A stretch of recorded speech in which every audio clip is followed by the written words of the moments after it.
What if female Deku had a Greed Quirk? Part 1. Alright, we're starting the story 180 years ago, and I need you to log in because I am about to cook up some of the best lore you'll hear today. So 180 years ago, a man by the name of Zen Shigaraki was born. The world would later know him as All for One. At the exact same time, he had a twin brother, Uechi Shigaraki, the first user of One for All. But here's where it gets wild. 3 months later, their mother's sister had a son too. His name is Xera Shigaraki, from X, not Z. Remember that. That makes him the cousin of both One for All and Yuichi. And unlike his cousin, Zero wasn't just gifted, he was dangerous in a completely different way. See, Zero's quirk wasn't about stealing, his quirk was called All for Me. And what it would let him do was create quirks for himself, not limitless, but he could hold 5 at a time. But here's the catch, every quirk he made came with a balanced downside. If he made himself a regeneration quirk, it would cost him stamina. If he gave himself teleportation, maybe he needed a line of sight. But the thing that made him tired, he could swap them out, refine them, and always stay adapted.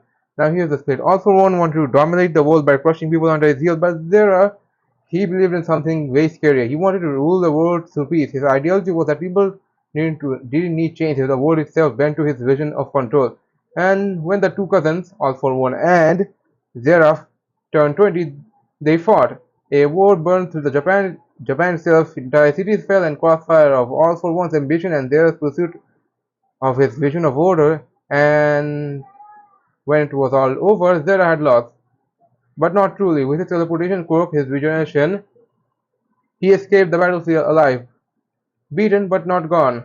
And from that point on, he vanished into the shadows. He crafted himself new quirks, an ultimate defense, a mind-reading quirk, and eventually a future sight quirk that lets him peer into millions of possibilities from that moment.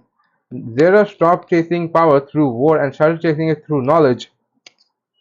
And for 140 years, Zera remained hidden. He used a prototype youth quirk to slow his aging, and in those years he consumed everything the world had to offer: politics, money, human psychology, war psychology, psychological warfare, strategy, law, even the nature of society itself. He wasn't preparing for the next battle, he was preparing for the next battle, because in those futures he saw that there was only one path that could lead to real peace without bloodshed, and in those contemplations he saw her, a child not yet born, his successor, Izumi, who is formerly known, I guess, in the future as female Deku, but I guess, yeah, Izumi, yeah, that's her name. So fast forward to 20 years later. Also, if I forgot to mention the fact that this is 180 years ago, then you are fucked up. Okay, so this, like, after he saw those visions, 160 years passed. Then so now fast forward to again 20 years later, the timeline catches. Izumi is born, but not into love or comfort. When Hisashi left, Inko was left to raise Izumi alone in the roughest parts of Hosu City. Poverty, crime, corruption every day.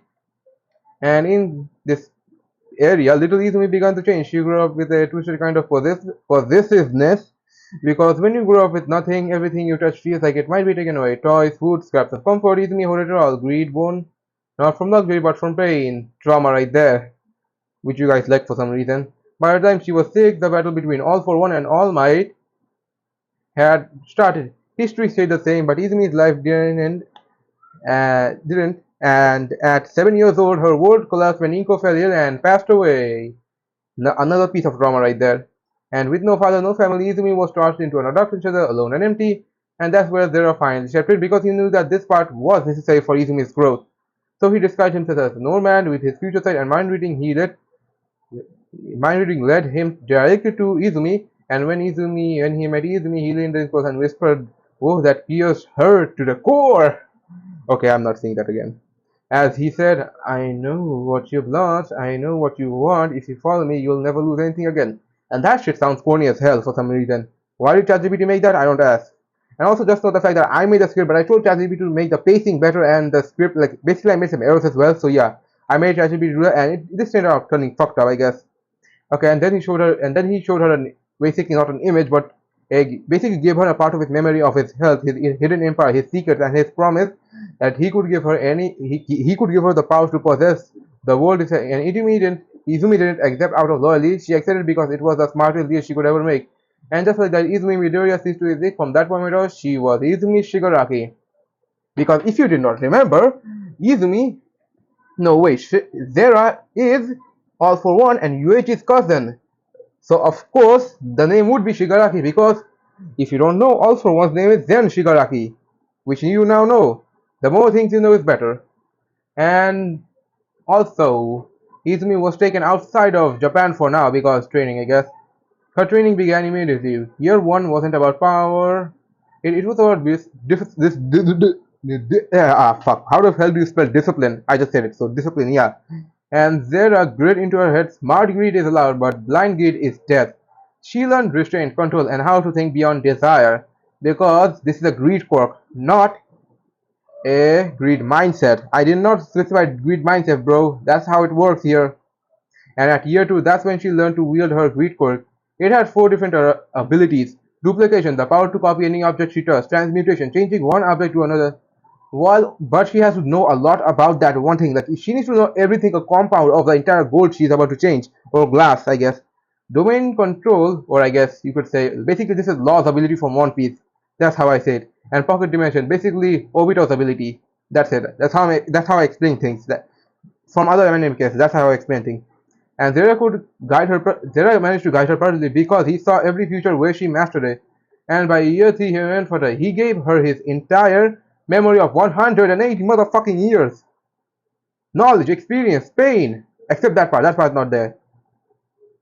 The transfer nearly killed her because of brain damage. But when she survived, she emerged stronger than anyone alive, and it took 2 years just to digest everything. I meant remember everything.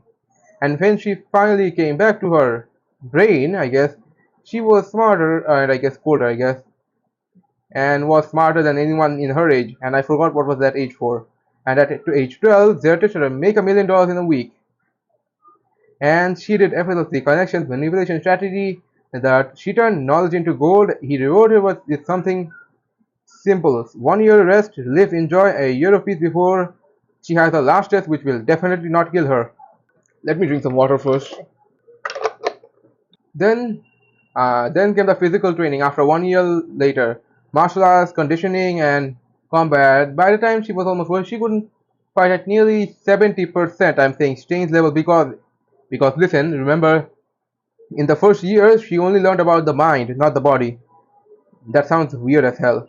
So she could neither fight. Okay, so let me rephrase it again. No, let's get back to the story. She could fight at nearly 70% of change level, a monster in overnight. That's when Xera gave his final gift, 3 quirks chosen just for her.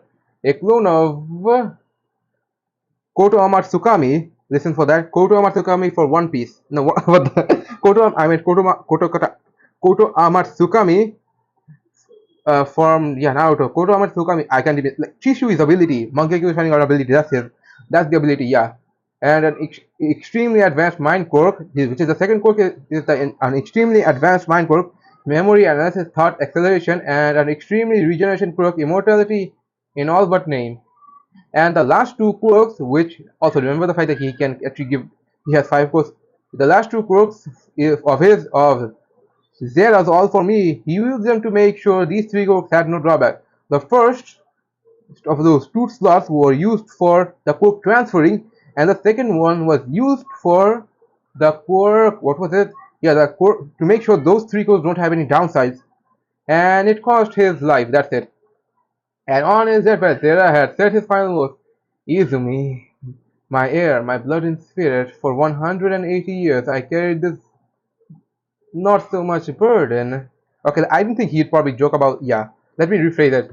So Xera whispered his final thoughts for Izumi, as he said, "Izumi, my heir in blood, my fuck. Why am I so bad at this?"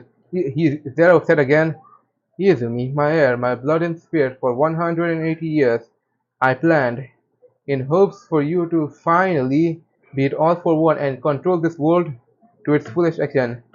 I saw futures, hundreds, thousands, millions, to finally found you, and you are not, and I have taught you everything I knew, and gave you everything I could, and from this day on forward, you are not Izumi Midoriya, you are Izumi Shigaraki, my successor, my proof that the world will change." And then he passed away. Like basically he dusted. That's it. Basically like Monster dusted Undertale. That's the trial he dusted. Basically that's it. And then Izumi did not cry, but the sadness was there. So after 2 months later, she stood at she had his Zion as she had placed it she had basically done whatever the fuck do people do with a fucking urn, I guess. As then she returned to Japan and bought a house, built a life, studied every loophole in the law of Japan with her perfect memory, and by age 15 she was ready for the world to see her, and that's where we leave it for, I guess, for now. Because the story continues at the UA entrance exam with Izumi Shigaraki, the girl of greed. And I just want to say that I think, yeah, what was it again? Yeah, ChatGPT fucked up, I guess. Or did he fuck up?